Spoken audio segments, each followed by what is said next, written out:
Bonjour à toutes et à tous et bienvenue dans cette première partie, dans cette introduction à la cybersécurité sur WordPress. Allez, sans plus attendre, je vous communique tout un tas de chiffres qui, je l'espère, ne vous feront pas peur. Alors, il faut savoir aujourd'hui que WordPress, une solution pour créer des blogs et des sites internet, pour créer du contenu, est née en 2003, donc ça a quand même une vingtaine d'années. C'est quelque chose de robuste et qui produit chaque jour dans le monde 500 nouveaux sites. On sait également qu'aujourd'hui, 43% des sites fabriqués sont faits sous WordPress. 30 millions de sites WordPress sont en ligne. Bon, ça c'est une estimation. Certains disent qu'il y en a beaucoup plus. 700 milliards de dollars de business annuel est généré grâce à WordPress, notamment la vente en ligne, la vente de services. C'est aussi plus de 100 000 tentatives d'attaque hacking chaque minute. Et votre site, à savoir, sans se faire peur, est en moyenne attaqué 200 fois par jour.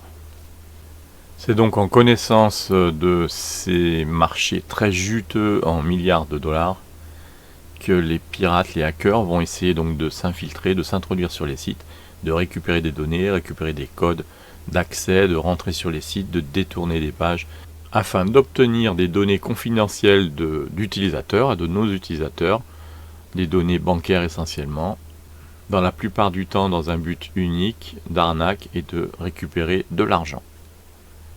Bien, vous l'aurez compris, sur WordPress, la sécurité c'est plus seulement une option, c'est un enjeu crucial et c'est même une obligation.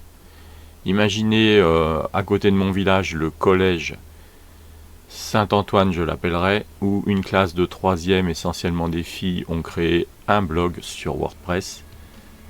On peut imaginer ce qu'elles peuvent s'échanger comme messages privés sur ce blog, entre les numéros de téléphone, les adresses, et ça c'est une petite partie.